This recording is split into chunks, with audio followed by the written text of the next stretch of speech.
पूरा मामला है ये? देखिए, दिनांक 26 तारीख को चंदौसी के ग्राम कैथल में एक डेड बॉडी मिलती है, जिसकी सूचना मिलती है 112 के माध्यम से। मेरे इंस्पेक्टर चंदौसी मोहित, सीओ चंदौसी अनुज चौधरी, कप्तान साहब, एसओजी प्रभारी रामवीर जी, सभी लोग मौके पे पहुंचते हैं। मौके पे गहराई से छानबीन होती है, फॉरेंसिक यूनिट भी बुलाई जाती है। तो पता चलता है कि गांव का ही एक छात्र, एक लड़का जो वहाँ पे हाई स्कूल का छात्र था, जो चंदौसी इंटर कॉलेज का, जिसका नाम सुमित था, उसकी वो डेड बॉडी थी, जिसकी प्रथम दृष्टया गला रेत कर हत्या हुई थी। पास में एक ग्लव्स पड़ा हुआ था, एक ग्लव्स मिला हुआ था। उसके बाद घटनास्थल को सील कर दिया जाता है और गहराई से उसका परीक्षण होता है, मुकदमा पंजीकृत किया जाता है।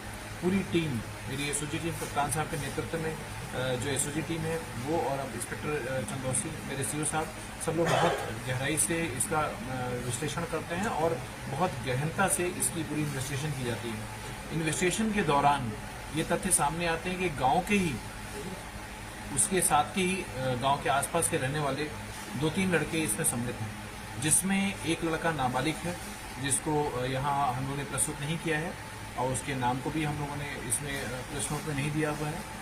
वो बच्चा हमारी कस्टडी में है, जिसको हम लोग जुवेनाइल केंद्र में भेजेंगे और बाल सुधार गृह भेजा जाएगा।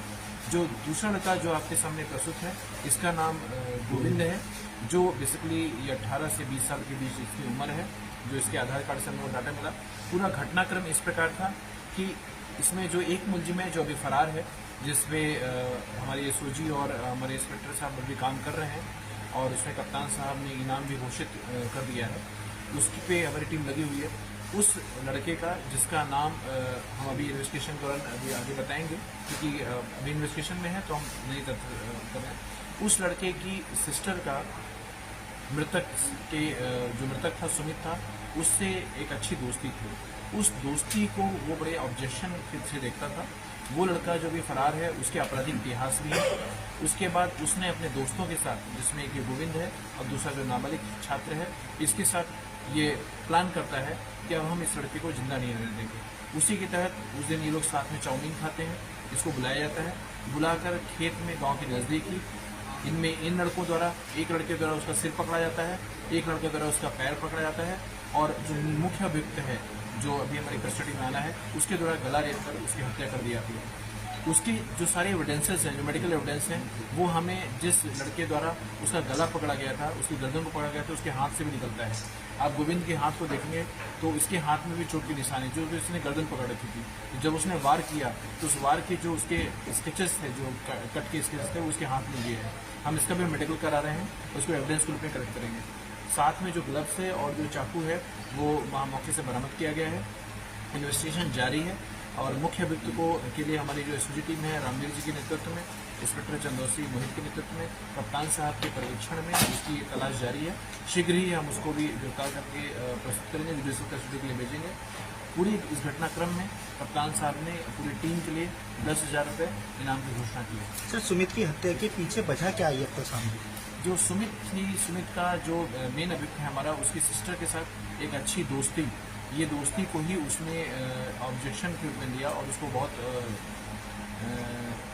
उसने प्लान कर लिया कि हम इसको, उसने 2 बार समझाया भी था, 2 दिन रात पहले ही उसको समझाया भी था। उसके बाद भी उसको फिर एहसास हुआ कि समझाने से सुमित की दोस्ती और ये नहीं टूटेगी, खत्म होगी, तो उसने क्या कहते हैं मारने का प्लान बनाया। मृतक सुमित और आरोपी की बहन के बीच प्रेम संबंध था, एक अच्छी दोस्ती हम कह सकते हैं। अभी बच्चे हैं तो हम बहुत ज़्यादा इस पर टिप्पणी नहीं कर सकते। सर, प्रेम प्रसंगी था या किलिंग और किलिंग का मामला? नहीं, ऑनर किलिंग नहीं। ऑनर किलिंग तो देखिए एक जातिगत समुदाय में जाति विशेष के अपने सम्मान की रक्षा करने के लिए होता है। ये तो अपनी बहन की दोस्ती को बर्दाश्त नहीं कर पाया और उस दोस्ती को आप कोई भी उसका शब्द कर दे सकते हैं, क्योंकि ये सब काफ़ी छोटे बच्चे हैं। जो बच्चा जो जैसे पिता वो भी हाई स्कूल का छात्र था, नाबालिग था, जो किशोर था, तो इसलिए जो भी उनकी दोस्ती थी उसको उसने ऑब्जेक्शन दिया और उसने उसको कार्रवाई की। क्या ये आरोपी जो पकड़ा गया है, ये भी पढ़ते हैं या कुछ नहीं, ये भी पढ़ते हैं, ये भी पढ़ते थे। पढ़ने के बाद अभी वो गाँव में खेती और इन सब में ठीक, थैंक यू।